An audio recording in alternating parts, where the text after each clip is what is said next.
भारत के स्वतंत्रता संग्राम में हम अक्सर कुछ बड़े नामों को याद करते हैं, लेकिन कुछ ऐसे भी थे जो पर्दे के पीछे रहकर पूरे क्रांति की रणनीति बनाते थे। तो आज हम एक ऐसे ही मास्टरमाइंड की कहानी जानेंगे।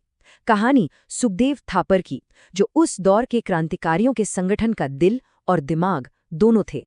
सोचिए, कोई खुद को मार खाना क्यों कहेगा? मार खाना मतलब एक पंचिंग बैग। सुखदेव थापर ने खुद को यही नाम दिया था, और ये नाम उनके चरित्र के बारे में बहुत कुछ बताता है। एक ऐसा इंसान जो एक बड़े मकसद के लिए किसी भी हद तक की तकलीफ सहने को तैयार था। अनुशासन और जिद से बना एक फौलादी इंसान। तो सवाल ये है कि ये जज्बा आया कहाँ से? देखिए, इसकी जड़ें उनके बचपन में ही थी। बहुत कम उम्र में पिता का साया उठ गया तो परवरिश की जिम्मेदारी संभाली उनके देशभक्त चाचा लाला अचिंतराम ने। माहौल ही क्रांति का था। स्कूल में जब एक ब्रिटिश अफसर आया तो सबने सल्यूट किया, सिवाय सुखदेव के। और इस हिम्मत की उन्हें कीमत भी चुकानी पड़ी। टीचर ने बेन से पिटाई की, पर यह बगावती तेवर तो उनके चरित्र का हिस्सा बन चुका था। और फिर जब उनके चाचा को ही औपनिवेशिक विरोधी गतिविधियों के लिए गिरफ्तार कर लिया गया, तो बस वो चिंगारी जो दिल्ली में थी अब एक ज्वाला बन चुकी थी। तो चलिए इस सफर को समझते हैं। सबसे पहले देखेंगे कि एक क्रांतिकारी बना कैसे, फिर बात करेंगे उस घटना की जिसे पूरे राष्ट्र का अपमान माना गया। जानेंगे कि इस पर क्रांतिकारियों का जवाब क्या था, कैसे जेल में भी सम्मान के लिए लड़ाई जारी रही, और आखिर में फांसी से लेकर उनकी विरासत तक हर पहलू को देखेंगे। तो अब आते हैं कहानी के उस मोड़ पर, एक ऐसी घटना जिसने पूरे देश में जैसे एक भूचाल ला दिया। ये वो ट्रिगर पॉइंट था जिसने क्रांति की आग को और हवा दी। हम बात कर रहे हैं साइमन कमीशन की। तो ये साइमन कमीशन था क्या? देखिए, 1928 में ब्रिटिश सरकार ने एक कमेटी भारत भेजी। काम था भारत के लिए संवैधानिक सुधार, मतलब भविष्य के कानून सुझाना। अब मजाक देखिए, भारत का भविष्य तय करने वाली कमेटी में एक भी भारतीय नहीं, सारे के सारे अंग्रेज। ये सिर्फ कोई राजनीतिक गलती नहीं थी, ये तो सीधा सीधा पूरे देश का अपमान था। और जाहिर है, इस अपमान के खिलाफ पूरे देश में विरोध की लहर दौड़ गई। और इस विरोध का केंद्र बना लाहौर। वहां प्रदर्शन को लीड कर रहे थे पंजाब केसरी लाला लाजपत राय। एक शांतिपूर्ण प्रदर्शन, लेकिन police superintendent James A Scott के हुक्म पर उन निहत्थे प्रदर्शनकारियों पर बेरहमी से लाठियां बरसाई गईं। लाला जी को इतनी गंभीर चोटें आईं कि कुछ ही दिनों बाद 17 नवंबर को उनका देहांत हो गया। एक राष्ट्रीय नायक की इस तरह मौत, अब ये सिर्फ विरोध का मामला नहीं था, अब ये बदले का मामला बन गया था। और हिंदुस्तान सोशलिस्ट रिपब्लिकन एसोसिएशन यानी HSRA ने कसम खाई कि इस अपमान और इस हत्या का बदला लिया जाएगा। लाला लाजपत राय की मौत का बदला लेना, ये अब HSRA का सबसे बड़ा मकसद था। लेकिन ये सिर्फ गुस्से में लिया गया फैसला नहीं था। इसके पीछे एक पूरी प्लानिंग थी, एक सोची समझी रणनीति। और इस रणनीति के पीछे जो दिमाग था वो थे सुखदेव। HSRA के लिए ये सिर्फ एक नेता की मौत नहीं थी, ये एक राष्ट्रीय अपमान था। और इसका बदला लेना मतलब देश के सम्मान को वापस पाना। और इस पूरे ऑपरेशन की, इसकी प्लानिंग से लेकर एग्जीक्यूशन तक की जिम्मेदारी सुखदेव थापर ने अपने कंधों पर ली। वो थे इस पूरे जवाबी हमले के मास्टरमाइंड। और प्लान बिल्कुल सटीक था। देखिए, एक एक करके।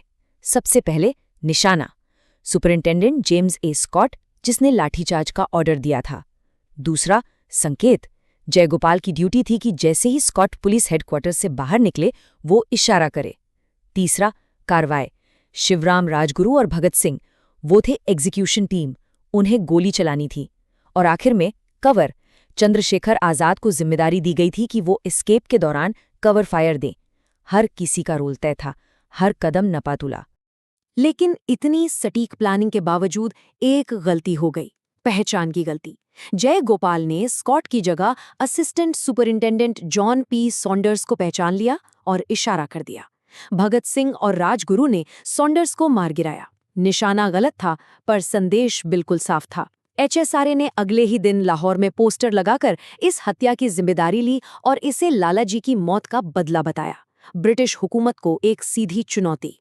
गिरफ्तारियां हुईं, और इसके साथ ही क्रांतिकारियों की लड़ाई का मैदान भी बदल गया। अब जंग सड़कों पर गोलियों से नहीं, बल्कि अदालत के कटघरे और जेल की कालकोठरी से लड़ी जानी थी। और ये लड़ाई थी अपने सम्मान की, अपने सिद्धांतों की। जेल के अंदर का माहौल देखिए, अंग्रेजी हुकूमत का दोगलापन यहाँ भी साफ था। जो यूरोपियन कैदी थे उन्हें अच्छा खाना, कपड़े, किताबें सब मिलता था, और जो भारतीय राजनीतिक कैदी थे उनके साथ आम मुजरिमों जैसा सलूक होता था, उनसे घटिया काम करवाया जाता था। इसी भेदभाव के खिलाफ सुखदेव, भगत सिंह और उनके साथियों ने एक ऐतिहासिक भूख हड़ताल शुरू की। उनकी मांग सिर्फ अच्छे खाने या कपड़ों की नहीं थी, बल्कि सम्मान की थी। वो कह रहे थे, हम अपराधी नहीं, हम राजनीतिक कैदी हैं। 63 ये सिर्फ एक नंबर नहीं है, ये उन क्रांतिकारियों की जिद और बलिदान की कहानी कहता है। 63 दिनों तक बिना कुछ खाए पिए, 63 दिनों की भूख हड़ताल के बाद क्रांतिकारी जतिन दास शहीद हो गए। सोचिए ये संघर्ष कितना मुश्किल रहा होगा।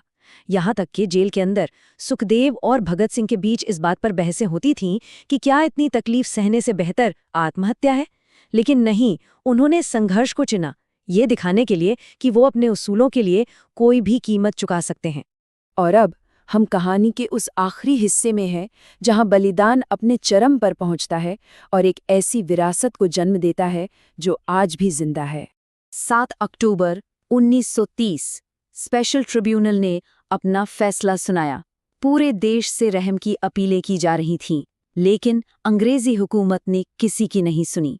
सुखदेव थापर, भगत सिंह और शिवराम राजगुरु तीनों को सजाए मौत सुनाई गई, फांसी। 23 मार्च 1931 इतिहास की वो तारीख जब इन तीनों को फांसी दे दी गई। ब्रिटिश सरकार लोगों के गुस्से से इस कदर डरी हुई थी कि उन्होंने तीनों के शवों को उनके परिवार को भी नहीं सौंपा। रात के अंधेरे में गुपचुप तरीके से जेल से निकालकर सतलुज नदी के किनारे उनका अंतिम संस्कार कर दिया गया। वो सोचते थे कि ऐसा करके वो उनकी कहानी को खत्म कर देंगे, पर वो गलत थे, क्योंकि जिस जगह अंग्रेजों ने उनके बलिदान को छिपाने की कोशिश की थी, आज वो जगह एक तीर्थ बन चुकी है। पंजाब के हुसैनीवाला में ठीक उसी जगह पर आज राष्ट्रीय शहीद स्मारक खड़ा है। ये स्मारक अंग्रेजों की उस कायरता पर देश के सम्मान की जीत है, और इसीलिए हर साल 23 मार्च को पूरा भारत इन नायकों की याद में शहीद दिवस मनाता है। तो आखिर में सुखदेव थापर सिर्फ भगत सिंह के एक साथी नहीं थे, वो उस क्रांति के वास्तुकार थे। वो मास्टरमाइंड थे जिन्होंने एक राष्ट्रीय अपमान का बदला लेने की योजना बनाई और उसे इतिहास की एक अमर कहानी में बदल दिया। उनकी कहानी हमें एक बहुत बड़े सवाल के साथ छोड़ जाती है कि कैसे कुछ लोगों का सोचा समझा बलिदान एक पूरे राष्ट्र का मुकद्दर लिख सकता है।